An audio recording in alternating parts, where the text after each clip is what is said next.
Aqui quem fala com você é o reverendo Ricardo Chaves Fukuzawa, pastor presbiteriano. E hoje eu pretendo tratar de um assunto muito importante para nós, a saber, o culto solene. O título do estudo de hoje, é este: o culto solene, estudos para os nossos dias. Este estudo, o objetivo desse estudo é prover material para os nossos irmãos e irmãs que estudam na Escola Bíblica Dominical da Primeira Igreja Presbiteriana em Itaquaquecetuba, hoje que eu me refiro, dia 21 de março de 2021. Bom, eu quero começar falando sobre um problema. Nós vivemos hoje em tempos difíceis, a quarentena que precisamos manter acaba nos impedindo de praticar o culto público. E nós, para tentarmos lidar com este assunto, estamos caminhando com alguns paliativos, né? Os meios virtuais têm sido uma via de possibilidade para não deixarmos a comunhão entre nós, participando dos estudos bíblicos de quarta-feira, gravados no canal do YouTube, participando de reuniões de oração online e utilizando a pregação para o culto familiar nos domingos. Mas é fato que existem alguns perigos. O primeiro perigo que este ambiente virtual acaba trazendo consigo é a questão de transitarmos este ambiente sem crivos bíblicos, né? Todo cuidado é pouco, né? Existem grupos dizendo-se evangélicos que caçam os simples, ingênuos ou desavisados e fazem com que eles se afastem da igreja. O ambiente virtual ele possui esse tipo de perigo. Nem todos os grupos que se dizem evangélicos de fato são igrejas sérias e idôneas, e alguma pessoa desavisada pode acabar caindo nas artimanhas deste tipo de pessoa. Um outro perigo também é a erosão da importância do culto público. Aos poucos, as pessoas podem perder a real importância de cultuar a Deus publicamente ou acabam caindo na armadilha de relativizar a importância do culto público. O culto público é importantíssimo para a vida cristã. Ele é insubstituível. O culto devocional particular, o culto familiar, eles são complementos para o culto público, nunca são substitutos. E apenas reconhecendo isto, nós podemos transitar bem pela vida cristã.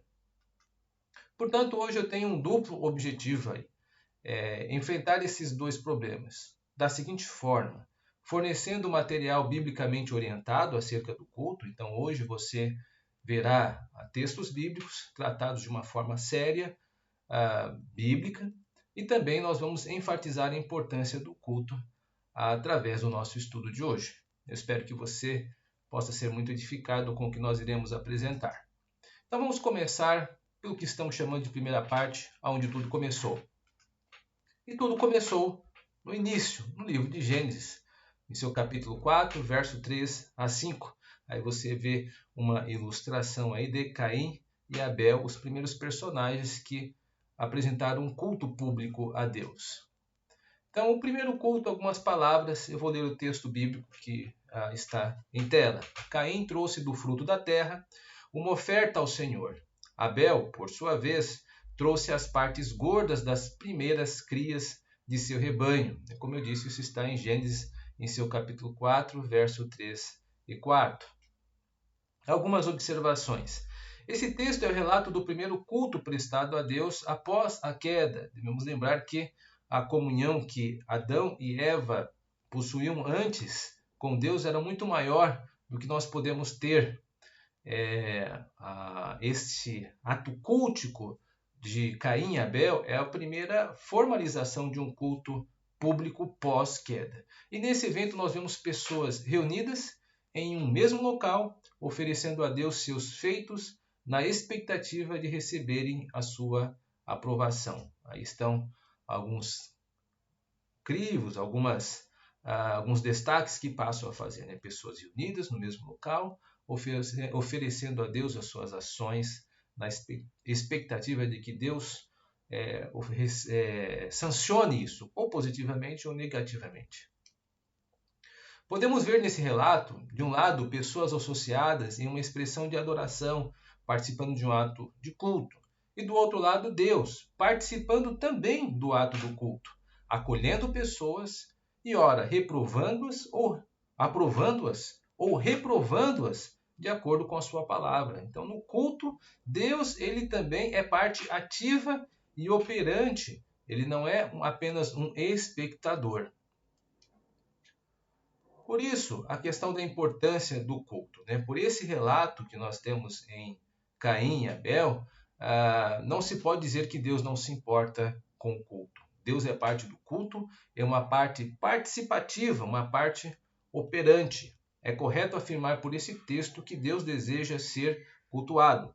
Portanto, esse texto, a primeira ação, digamos, religiosa da humanidade pós-queda, é um monumento à importância do culto. Ninguém que diga que o culto não é importante está sendo corretamente bíblico.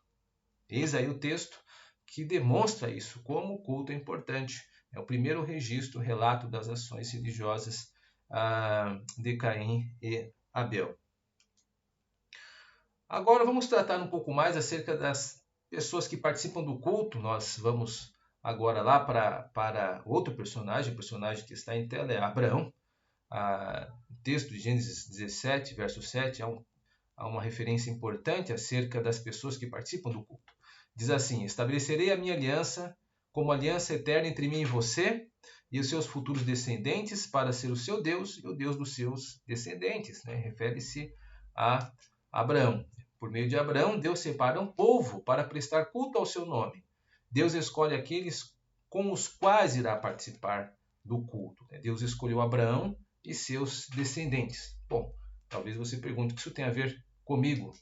Tudo a ver, né? Porque o Pentateuco possui ordenanças e prescrições de como Deus deseja ser cultuado por sua igreja e também é um testemunho de que o culto é importante para Deus. Deus estabelece uma maneira das pessoas chegarem-se até Ele através do tabernáculo e todas as prescrições estão lá. E para nós isso tem uma grande importância porque a igreja do Antigo Testamento está sendo orientada por Deus e ainda é a igreja, né? Veja como o apóstolo Paulo faz esta associação. Estejam certos, portanto, que os que são da fé é que são filhos de Abraão. E se vocês são de Cristo, são descendência de Abraão e herdeiros segundo a promessa. Ou seja, Deus deseja que a sua igreja, a qual ele escolheu e separou, o seu povo, a partir de Abraão, ofereça-lhe culto, um culto público. E nós fazemos parte disso. Mesmo após o Novo Testamento, nós devemos cultuar a Deus publicamente como legítima descendência espiritual de Abraão.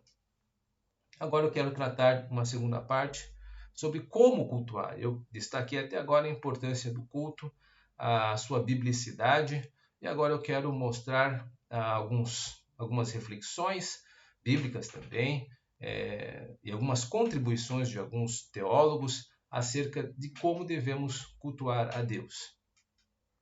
Eu trago aqui uma contribuição do reverendo Ernest Maia Pereira Costa, pastor presbiteriano, onde ele diz assim, abre aspas, né? O culto cristão não é uma ação humana, mas uma resposta, uma atitude responsiva à ação de Deus que primeiro veio ao homem, revelando-se e capacitando-o a responder-lhe. Reverendo Ernest apresenta aqui um princípio importante no culto, que eu fiz uma referência no início, que o culto ele é dialógico, ou seja, o culto ele é responsivo. Nós estamos prestando a Deus uma resposta à sua ação de nos salvar. Nós ouvimos a sua voz e por isso nós vamos cultuar. O culto por si só é uma resposta a Deus. Ele ainda continua. A essencialidade desta atividade é apontada pelo fato de que é Deus mesmo que procura constantemente seus adoradores, conforme texto bíblico. Vem a hora e já chegou em que os verdadeiros adoradores adorarão o Pai em espírito e em verdade, porque são estes que o Pai procura para seus adoradores. Isso está no Evangelho de João, no seu capítulo 4, verso 23, e este pensamento, essa meditação do reverendo Hermes se encontra no seu livro Princípios Bíblicos de Adoração Cristã, da editora Cultura Cristã, conforme você vê aí em tela. O ponto aqui que o reverendo Hermes traz para a nossa meditação é a ideia, como eu já disse, de resposta que nós damos a Deus no culto. Então, algumas pessoas pensam assim, bom, eu vou para a igreja em busca de uma resposta. Isso é incorreto, né? Você estar indo à igreja já é um diálogo com Deus. Você já está, já há uma resposta saindo do seu próprio desejo, o desejo de ir buscar a Deus, foi implantado em seu coração e já é uma manifestação de Deus na sua vida. É nesse ponto que o reverendo Hermes destaca que o culto, por isto, tem esse caráter responsivo. Nós estamos indo cultuar a Deus, respondendo à sua graça que nos foi concedida em Cristo Jesus. Mais adiante, um outro teólogo irá caminhar nesta mesma direção, Michael Horton, em um dos seus livros, Um Caminho Melhor, também da editora Cultura Cristã, apresentam a seguinte meditação que eu passo a ler, que trata acerca ainda do culto como uma resposta a Deus. Nesse contexto é que falamos a respeito de cerimônia de renovação do pacto. Sempre que nos reunimos para o culto público é porque fomos convocados. É isso que significa o termo igreja, eclésia, chamados para fora. Não é uma sociedade voluntária daqueles cuja principal preocupação é compartilhar, construir comunhão, gozar amizade, dar instrução moral para as crianças, etc. Não é isto. Antes, é uma sociedade daqueles que foram escolhidos, redimidos, chamados, justificados e que estão sendo santificados até que um dia finalmente sejam glorificados nos céus. Reunimos-nos a cada dia do Senhor, não apenas por hábito, por costume social ou por causa de necessidades sentidas, mas porque Deus escolheu esse festival semanal como antegozo do sábado perpétuo, do qual gozaremos plenamente na festa de casamento com o Cordeiro. Deus nos chamou para fora do mundo e para a sua maravilhosa luz. Por isso nos reunimos. Um texto belíssimo, onde o teólogo Michael Horton explora aí a ideia bíblica do culto responsivo. Como ele destaca, o culto é uma cerimônia de renovação do pacto. Nós rememoramos o pacto todas as vezes que nós nos reunimos. E nós não vamos para o culto, e ele frisa bem, para ter amizades, para receber instrução moral. Não é esse o objetivo da igreja. O objetivo da igreja é celebrar esta união em Cristo. Nós fomos justificados, santificados, um dia seremos glorificados e a marca disso é a nossa reunião dominical. Nós nos lembramos do dia do Senhor, conforme o quarto mandamento prescreve, e nós nos reunimos como um antegozo ao sábado. E aqui a ideia do sábado é aquela ideia presente no livro aos Hebreus, do último descanso com Cristo, né? Ou seja, o porvir. Este é o nosso grande sábado que nós esperamos vivenciar em Deus, ou seja, o descansar das nossas obras na terra, quando estaremos com o Cordeiro para sempre. Uma bela meditação do teólogo Michael Horton. E ele não traz nenhum ineditismo, nenhuma novidade em si. Isso já está estabelecido na Confissão de Fé de Westminster, que trata acerca do culto cristão, em seu capítulo de número 21, seção 1. Nós vamos ler algumas partes, né? Eu quero destacar aqui, no seu primeiro parágrafo, ou na sua primeira parte, né? Acerca dos motivos que temos para cultuar. A luz da natureza mostra que há um Deus que tem domínio e soberania sobre tudo, que é bom e faz bem a todos, e que, portanto, deve ser temido, amado, louvado, invocado, crido e servido de todo o coração, de toda a alma e de toda força. Agora, repare aqui no modo de cultuá-lo.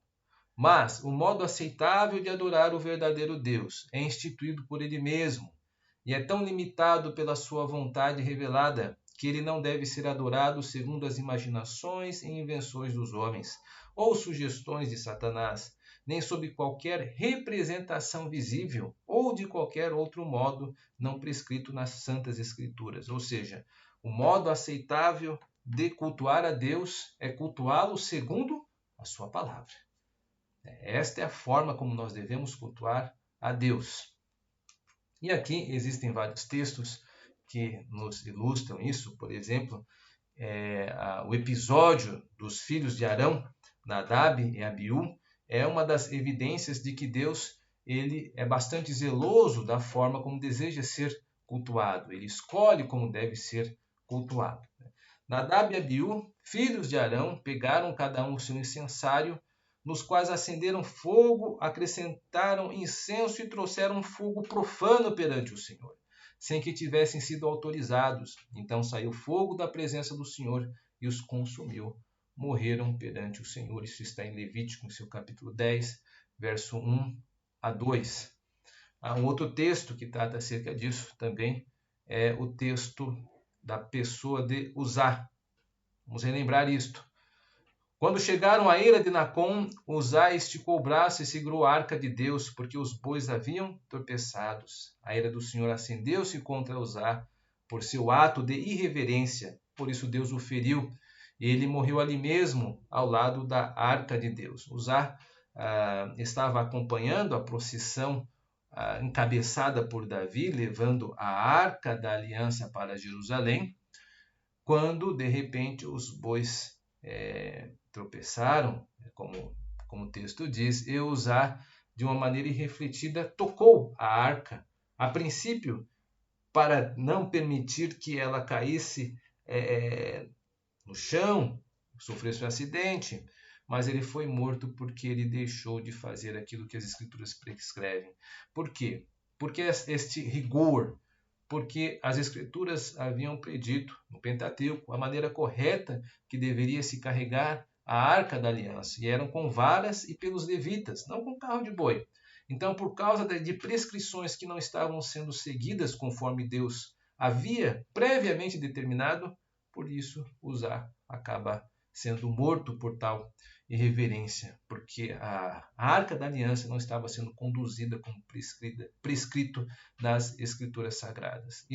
Esta história, somada com a história de Nadab e Abiú, são advertências graves para nós de que nós não devemos ousar cultuar a Deus de uma maneira diferente daquilo que ele prescreve. Existe um modo de cultuá-lo publicamente. O modo correto de cultuar a Deus, conforme o texto de Nadab e Abiú e também de Uzá demonstram, é que deve ser conforme a palavra de Deus. Os presbiterianos chamam isso de princípio regulador de culto. Significa o quê? Que o que não for diretamente ensinado nas Escrituras ou necessariamente inferido do seu ensino é proibido no culto. Ou seja, no culto a Deus nós só utilizamos práticas as quais nós estamos seguros de que são aprovadas pelas Escrituras. Colocado de forma positiva, o princípio regulador puritano afirma que é permitido no culto aquilo que tiver real fundamentação bíblica, ou seja, tudo que nós temos dentro de uma liturgia são elementos que podem ser deduzidos das Escrituras Sagradas. E aí, por exemplo, a oração. Por que nós temos oração no culto? Porque isto era uma prática da igreja do Novo Testamento. Né? Os apóstolos estavam reunidos na oração e no partir do pão, por exemplo. A ceia do Senhor também fazia parte do culto, né? Da liturgia da igreja cristã. Isso está bem evidente em Atos, no capítulo 20, onde Paulo está em Troade, e lá há a ceia do Senhor, a pregação da palavra. Então, esses elementos, eles pertencem ao culto porque a igreja já fazia isto. Então, o princípio regulador do culto, ele tem uma fundamentação bíblica, que é esta que está em tela. Né? Tudo o que eu te ordeno observarás, nada lhe acrescentarás, nem diminuirás. Ou seja, as escrituras devem ser seguidas ao pé da letra. Paulo Anglada, pastor presbiteriano também, ele destaca isso muito bem quando ele diz acerca do princípio regulador o seguinte dizer, né? Não se trata de uma referência especificamente relacionada ao culto, ele está referindo-se ao texto em Deuteronômio 12:32, mas evidentemente também inclui o culto. O que ele está dizendo é que esse texto, embora ambientalizado no Antigo Testamento e relacionado às ordenanças de Deus todas no Pentateuco, embora não estejam tratando de uma forma direta do culto, o culto também é incluído, porque ele é uma das ordenanças de Deus, né? Evidentemente, essas ordenanças incluem o culto que nós devemos prestar a Deus. Isso é importante porque nos adverte contra alguns modismos, né? E passo agora a fazer alguns apontamentos sobre isso. Lembrando que o culto não é terapia, né? Alguns dizem, vou para a igreja para me sentir melhor, né? O culto não é lugar de psicologismo, né? Você vai ao culto com o propósito de apresentar-se a Deus, unir-se para cultuar a Deus juntamente com a família da fé. O culto é para Deus, não é para nós. O culto também não é um produto. Alguns se veem como clientes, não como crentes, né? A igreja, para esses, é uma prestadora de serviço. Se algo não está de acordo com o gosto do cliente, quer ir ao SAC, né? Serviço de atendimento ao crente. Isso aqui é um tipo de texto que nos adverte que nós não devemos ir para a igreja com um intuito de consumismo, né? Não podemos frequentar o culto como consumidores. Este é um texto que nos adverte que este não é o espírito correto. O culto é para Deus e não para nós, né? Infelizmente, com o consumismo em alta em nosso tempo, muitas ou pelo menos algumas comunidades têm aderido a esse tipo de atitude, né? Transformando o culto em algo a ser consumido, e ali se oferecem vários itens. Isto não procede no culto a Deus, né? Isso não é correto, né? O culto é para Deus, não é para nós. O culto não é um produto onde nós vamos ficar aferindo qualidade. Culto não é também entretenimento. Alguns vêm ao culto e querem boa música, plateia acolhedora, pregador carismático. Não querem um culto, eles querem um show, um espetáculo, né? Por isso, já há aquelas igrejas que deixaram de ser igrejas e se tornaram circos, escravas de plateia atrás das últimas novidades, né? Lembrando que o culto é para Deus e não para nós. Aqui é uma referência a alguns círculos de evangélicos que acabam criando aí, por exemplo, tentativas de atrair o público, e essas tentativas têm que ganhar sempre uma nova roupagem, porque o público é muito exigente e todas as vezes essa comunidade precisa ser criativa para tentar seduzir a sua clientela para a igreja. Não é assim que deve ser visto o culto, com certeza não. O culto é para Deus e não para nós, não é questão de entretenimento. Quem vai dizer isso também é Spurgeon, é um texto belo, dizer dito assim, né? Muitos gostariam de unir a igreja e palco, baralho e oração, danças e ordenanças. Quando a antiga fé desaparece e o entusiasmo pelo evangelho é extinto, não é surpresa que as pessoas busquem outras coisas que lhe tragam satisfação. Na falta de pão se alimentam com cinzas, rejeitando o caminho do Senhor, seguem avidamente pelo caminho da tolice. Veja, Charles Spurgeon, mais de um século atrás de nós, já advertia a igreja do seu tempo de que o entretenimento não deve ser o motor, o motivo maior que te mova a ir para cultuar a Deus. Com certeza não, mas buscar ao Senhor e a sua bendita palavra. Terceira parte, o culto também é ambiente de sinais e maravilhas. É isto que eu quero destacar aqui, né? Quais são os sinais e maravilhas que podem ocorrer no culto solene? Quem vai nos chamar a atenção nisso, com um belíssimo texto também, é Michael Horton, ainda aquele seu último livro que citei.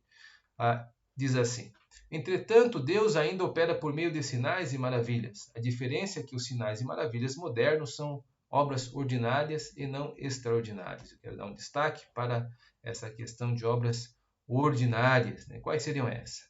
A pregação ordinária alça a espiritualidade morta para a vida, ou seja, é através da pregação que o pecador irá encontrar vida em Cristo. E água, que é a questão do batismo. O batismo ele é feito com água. E pão e vinho, ordinários, são para serem tomados como sinais e selos na presença de Deus. Ou seja, Deus opera na simplicidade de forma ordinária e não extraordinária, mas ainda assim milagrosa, porque vidas são transformadas no culto público a Deus. Promessas são feitas, vidas tocadas.